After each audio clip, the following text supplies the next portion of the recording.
Hello বন্ধুরা, কেমন আছেন সকলে? আশা করি আপনারা সকলেই অনেক অনেক ভালো আছেন। আজকের ঈশ্বরচন্দ্র বিদ্যাসাগরের জীবনে ঘটে যাওয়া একটি সত্য ঘটনার গল্প নিয়ে আপনাদের সাথে শেয়ার করব। তো চলুন গল্পটা শুরু করব। তো ঈশ্বরচন্দ্র বিদ্যাসাগর বাংলার নবজাগরণের অগ্রদূত, সমাজ সংস্কারক, শিক্ষাবিদ ও মানবতার জীবন্ত প্রতীক। তিনি যেমন শিক্ষার প্রসারে অবদান রেখেছেন, তেমনি তার ব্যক্তিত্ব, বিনয় ও আদর্শ আজও মানুষের কাছে শিক্ষণীয় হয়ে আছে। তার জীবনের অনেক ঘটনা আমাদের জানায় একজন সত্যিকারের মানুষ কেমন হওয়া উচিত।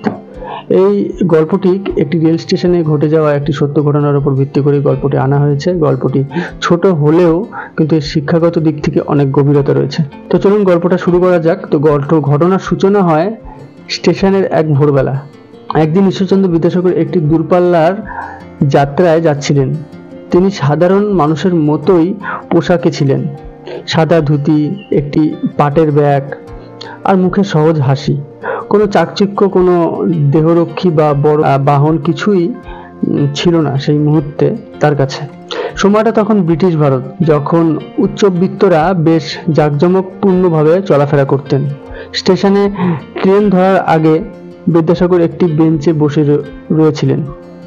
তখন অনেক যাত্রী এসে সেখানে ভিড় জমাতে শুরু করছিল। তাদের মধ্যে একজন ইংরেজ শিক্ষাপ্রাপ্ত ভদ্রলোকও ছিলেন।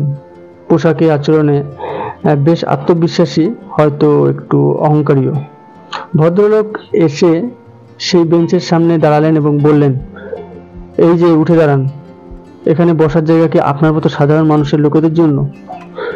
বিদ্যাসাগর মৃদু হেসে বললেন, কিছুই বললেন না। শান্তভাবে উঠে দাঁড়ালেন এবং পাশে গিয়ে দাঁড়ালেন। ভদ্রলোক গর্ব করে বসলেন সেই জায়গায়। চারপাশের কেউ কিছুই বলল না। কেউ আসলে চিনত না যে এই সাধারণ বেশে থাকা মানুষটি আসলে ঈশ্বরচন্দ্র বিদ্যাসাগর। কিছুক্ষণ পর ট্রেন এলো। যাত্রীরা সবাই একে একে ট্রেনে উঠতেও শুরু করলেন। সেই ভদ্রলোক প্রথম শ্রেণীর কামরায় উঠলেন এবং দেখলেন সেখানে একজন সাহেব, ইংরেজ অফিসার ইতিমধ্যে সেখানে বসেছিলেন। সাহেব কাউকে দাঁড়িয়ে অপেক্ষা করছিলেন। ট্রেনের দরজায় দাঁড়িয়ে তিনি পরম শ্রদ্ধায় একজনকে স্বাগতও জানালেন। ভদ্রলোক বিস্মিত হয়ে দেখলেন সেই মানুষটি আর কেউই নন, একটু আগে যাকে অপমান করেছিলেন সেই সাধারণ মানুষটি। সাহেব উঠে দাঁড়ালেন, হাত জোর করে নমস্কার করলেন এবং বললেন, welcome Vidyasagar, I am honoured to travel with you. ভদ্রলোকের চোখ কপালে, মাথা নিচু হয়ে গেল লজ্জায়। পাশে দাঁড়িয়ে থাকা যাত্রীদের কেউ কেউ তখন তাকে ফিসফিস করে বলছে, ওই লোকটা বিদ্যাসাগর, ঈশ্বরচন্দ্র বিদ্যাসাগর। ভদ্রলোক কাপা গলায় বিদ্যাসাগরের কাছে ক্ষমা চাইতে এলেন। আমি চিনতে পারিনি, দয়া করে ক্ষমা করুন মহাশয়। বিদ্যাসাগর আবারও মৃদু হাসলেন। তিনি বললেন, আপনার দোষ নয়, আপনি যা দেখেছেন তাতে সেই প্রতিক্রিয়া স্বাভাবিক, কিন্তু একটা জিনিস মনে রাখবেন, মানুষকে তার পোশাকে নয়, তার ব্যবহার আর কাজে বিচার করা উচিত।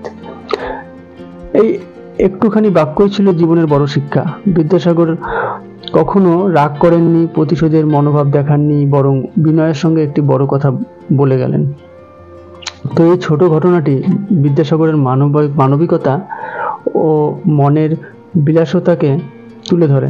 তিনি কখনো অহংকার করেননি নিজের জ্ঞান নিয়ে, নিজের অবদান নিয়ে।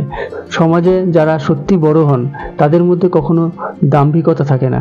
বিদ্যাসাগরের জীবনে বরাবর দেখা গেছে এমন ঘটনা যেখানে তিনি সাধারণ মানুষের মতোই থেকেছেন, কিন্তু অসাধারণ চিন্তা দিয়ে সমাজ বদলে দিয়েছেন। বিদ্যাসাগর জীবনের এই ঘটনাটি আজও আমাদের চোখে আঙ্গুল দিয়ে দেখিয়ে দেয় সমাজে কত মানুষ আছে যারা বাহ্যিকভাবে গুরুত্ব দেয়, আর কত কম মানুষ আছে যারা সত্যিকারের বড় মনের অধিকারী। যদি আমাদের সমাজে আরো বেশি মানুষ বিদ্যাসাগরের মতো হতেন, তাহলে সমাজ হয়তো আরো মানবিক, আরো সহানুভূতিশীল হতো। তো এই ছিল আজকের গল্প। গল্পটা কেমন লাগলো অবশ্যই কিন্তু কমেন্ট করে জানাতে ভুলো না, এবং শেয়ার করে বাকি বন্ধুদের কাছে পৌঁছে দিও। সম্পূর্ণ গল্পটা দেখার জন্য অসংখ্য ধন্যবাদ।